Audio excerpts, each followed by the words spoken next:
here we go again. The keyboard warriors are out. And it's always so funny to me how these people think that, oh my gosh, automation is going to come for us and everything's going to be really, really bad and we're going to all be homeless and living on the street. And I'm going to say that is absolutely not the case. So one of my viewers had a conversation today, owns a tire shop, and we're going to take that tire shop for an example. And if you own a car, you've probably needed to get new tires. So what is the first step that you need to do when you go there to a tire shop? You go, you look at your tire size, you see it, and then you're gonna talk to somebody that's at the front desk, and then they'll take the car back, and then they'll take your tires off, and then they take the rubber from the rims off, and then they put them, but then they balance them, put them back on. So that is a high level explanatory, right? So now let's say we want to automate stuff. So when we're looking at automations, there's been about, as I can see from now, there's about 3 stages. First, there's the manual stage where you just get the pry bars and you remove them like that. And I don't know how many tires you can do in a day like that, but it's probably not that many. And yeah, not recommended to do it with the pry bars. If I see somebody with my Mustang with my rims, I'd be like, oh gosh. And if it wasn't an emergency, probably go to a different shop. Then there's a second option right there where it's a machine basically doing the work. And guess what?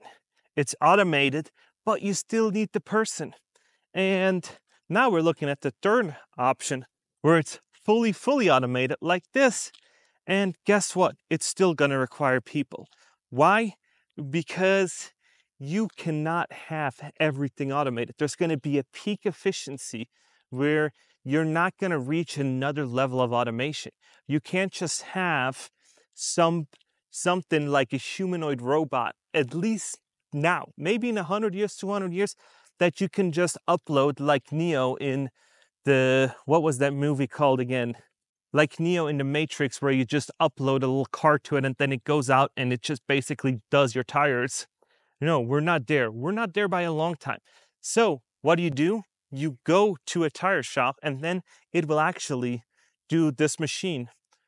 So this machine then will actually take away your tires and kind of do it themselves. But you're still going to require human input because when you're going to go there, it's going to ask you what tire size, what do you need?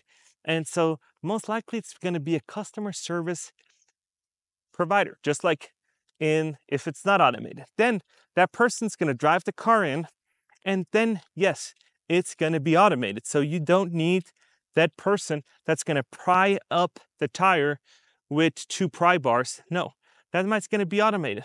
But let's look at that service provider that does that. So it's going to create jobs in a way how you're not going to directly see. So how is it going to be?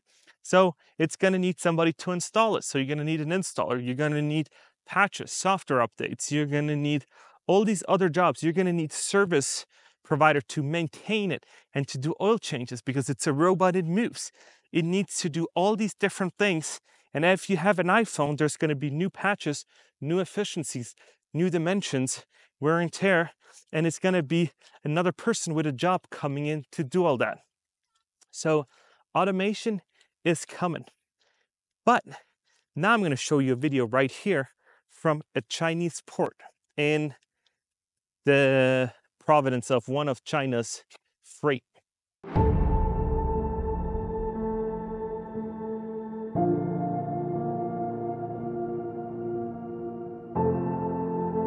As you see, it is still operated by some people inside the booth. Yes, there's no boots on the ground and jobs have been lost. Yes, but there's been different, they're just being relocated. How do I say that? It's like you take jobs from them doing it to just relocating, because these drivers, all these other things have to be programmed, they have to be calibrated, they have to be done. So what do? They outsource that to a company that specializes in them. And then you have different companies providing different services that need people to do it. And we're not going to be at the point in a very, very, very long time that AI is going to innovate itself. So when AI is going to innovate itself, then we're going to be all done. No kidding. Then I don't need to do these videos because AI can start generating these videos on my behalf, and I just sit back and just say, make me a video. But that's not the point. So automation is going to be coming, and it's not going to be, at least in our lifetime and in our kids' lifetimes, that they're going to still be jobs that are going to service and actually need input from us. Because you cannot, let me say it this way, you cannot have a robot service a robot that services a robot. So then you're just going to keep infinite amount of robots to service it? No. At one point, humans need to do it and actually put in the input and replace it. Because when you're looking at it, like, okay, yeah, we can upgrade the chips in these robots and we can make it more durable, we can make it better. But at one point, it's not cost efficient, because to upgrade from one model to the other one might not be the case. If you want to, you can, but it's not going to do you any good, or it's not going to entice you or be better for you than the model you already have. So I would say it is not necessary for you to say, oh my gosh, automation is going to be bad for you. No, it's just going to be different. And then you're like, oh my gosh, we're going to outsource. That part is bad. That part, I agree, is not good, when you're going to outsource all of these jobs and you're going to be like, I'm going to get rid of everything in the United States and I'm going to have everything overseas. And that goes really well with software. But when it comes to hardware and you need to do products, or you got to do something in the United States, it's like back to the tire shop.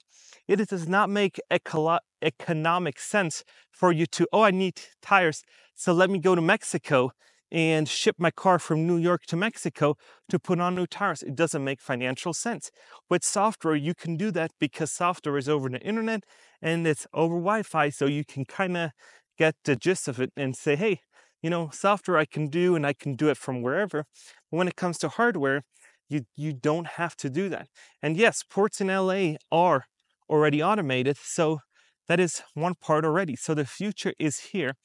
But even though that the port in LA is automated, it's still going to require people. Software has bugs in it. Software needs to be automated and updated all the time. That's why you see every few weeks that Samsung and Android and Apple and all these other ones, Linux, is doing software updates, new software version, new software, because they found glitches, they find bugs, they found how to fix it, they find more efficient routes, and that requires people.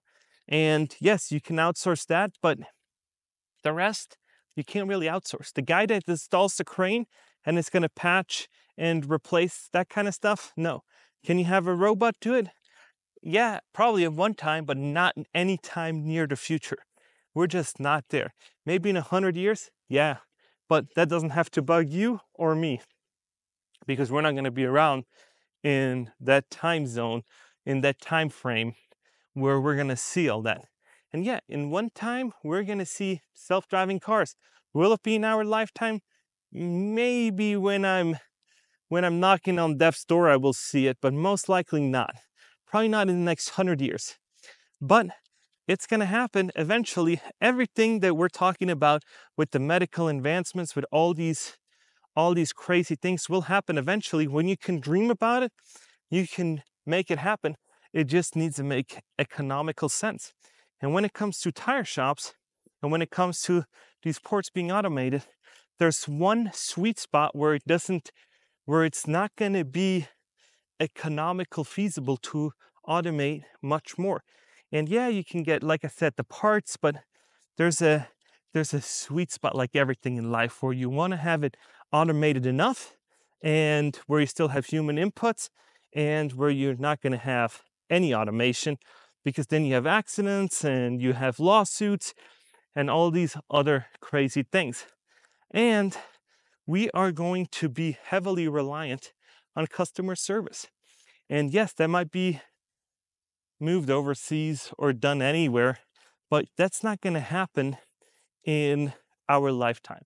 It's how do I say that? It's just the beginning of the stages of automation. As I said in the video yesterday, it's with all these elevator drivers, they were obsolete. But guess what? Elevators then took really off, and now they're almost in people's houses. They're in every apartment complex. They're everywhere. So, and we weren't like, oh my gosh, these people with these elevators are going to have issues because they can't find another job. They just found different jobs. And you're just going to find a different type of jobs. And it's hard to say what it is going to be, what kind of job, because I have no way of knowing. I do not have a crystal ball. If I would have a crystal ball, I'd be betting on it, or I'd probably be doing it because I'd be filthy, filthy rich.